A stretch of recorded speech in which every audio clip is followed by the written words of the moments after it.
বানে কি বিভীষিকা সৃষ্টি কৰিছিলে শিৱসাগৰত সেই কথা সকলোৱে জানে। মই বৰ্তমান উপস্থিত আছো শিৱসাগৰ ৰজাবাৰী অঞ্চল ডিমৌ সমষ্টিৰ অন্তৰ্গত।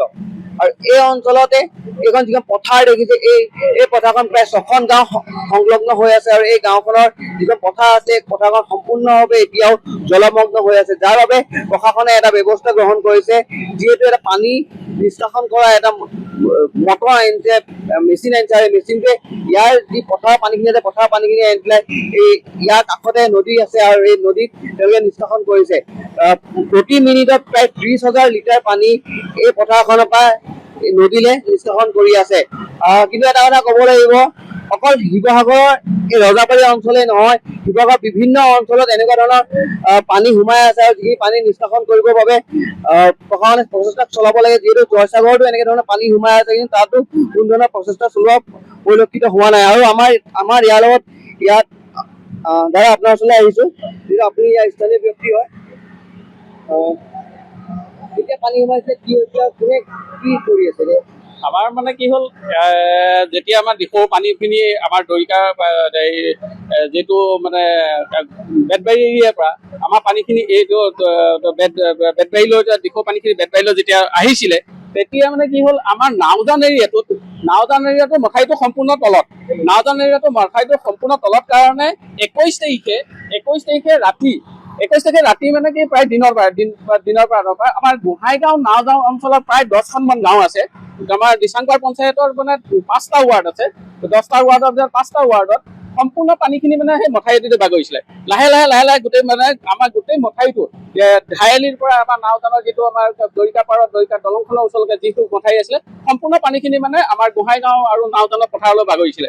সেই হিচাপে মানে পানীখিনি ওলাই যোৱাৰ ব্যৱস্থা মানে আমাৰ চুইচ গেট এখন আছে। চুইচ গেটখনে মানে আমাৰ পানীটো বহুত কমকে গৈছে।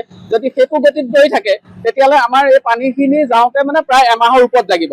সেইকাৰণে আমাৰ শিৱসাগৰ জিলাৰ প্ৰশাসনে আৰু অসমৰ জলসম্পদ মন্ত্ৰী সুশান্ত বৰগোহাঁইদেৱৰ নেতৃত্বত আজি দুটা মেচিন ইয়াত লগাই আছে। যোৱাকালিৰ পৰা আহিছে। এইকেইটা মানে DC অফিচৰ পৰাই লগাইছে, আমাৰ ডিষ্ট্ৰিক্টৰ ফালৰ পৰাই লগাইছে। ONGC মানে কি আমাৰ ডিপাৰ্টমেণ্টৰ যোগাযোগ কৰি পেলাই এইকেইটা দিছে। সেইকাৰণে সেই মেচিন কেইটাই যদি এইটো আমাৰ অভাৰ পানীটো যদি উলিয়াই দিয়ে, তেতিয়া আমাৰ এতিয়াও খেতি কৰিবলৈ সুবিধা আছে। খেতি কৰিবৰ কাৰণে আমি সুবিধা কৰিব পাৰিম। আৰু লগতে মানুহখিনিও এতিয়া বাৰী ঘৰে মানে গোটেই পানী তলত আছে। সেইকাৰণে এই অভাৰ পানীখিনি যদি উলিয়াই দিয়ে, আমাৰ মানে বহু মানুহখিনি মানে তৎ পাব। সেইকাৰণে মানে আমাৰ মেচিন কেইটা অহৰহটো চলিব লাগিব। এসপ্তাহৰ পৰা 10 দিনৰ ভিতৰত চলিব লাগিব, তেতিয়াহে এই পানীখিনি ওলোৱাৰ সুবিধা হ'ব। মই এটা বস্তু দেখা বিচাৰিছো, যদি এখন পথাৰ হয়, প্ৰায় 6খন বা 7খন গাঁও তেওঁলোকৰ সংলগ্ন হৈ আছে। আৰু এই পথাৰখনত এতিয়ালৈকে আপোনাৰ এবুকুৰ ওপৰত বা একঁকালৰ ওপৰত পানী নহয়, এডিঙিৰ ওপৰত পানী আছে, যাৰ বাবে এইখিনি পানী নিষ্কাশন কৰিবৰ বাবে এই মেচিনটো তেওঁলোকে ইয়াত লগাইছে। প্ৰশাসনে মেচিনটো ব্যৱহাৰ কৰিছে, আৰু জলসম্পদ বিভাগৰ সহযোগত ইয়াত এই যি পানীটো দেখিছে, এই পানীটো গৈ পেলাই নদীত তেওঁলোকে নিষ্কাশন কৰিছে। আৰু ইয়াৰ পিছতেই এই পানীটো ওলাই যোৱাৰ পিছত এইখন যিখন পথাৰ আছে, পথাৰখনত তেওঁলোকে খেতি কৰিবলৈ সম্ভৱ হ'ব বুলি জানিব দিছে। কিন্তু এটা কথা ক'ব লাগিব যে প্ৰশাসনে অকল এই স্থানতে নহয়, শিৱসাগৰৰ বিভিন্ন স্থানত এনেকুৱা ধৰণৰ কাম কৰিব লাগিব। আৰু এইটো এটা সুন্দৰ পদক্ষেপ গ্ৰহণ কৰিছে প্ৰশাসনে। যিহেতু ইয়াত যিহেতু পানী আছিলে, আৰু এই পানী ওলালে পথাৰত যি খেতি মাটি হয়, সেইখিনি কৃষকসকলে সকাহ পাব। যিহেতু ইয়াত পানী ওলাই যোৱাৰ লগে লগে তেওঁলোকে খেতি কৰিম বুলি কৈছে। আৰু এই পানী ওলাই যোৱাত প্ৰশাসন যি সহায় কৰিছে, তেওঁলোকে প্ৰশাসনৰ লগত চিৰকৃতজ্ঞ হৈ ৰৈছে।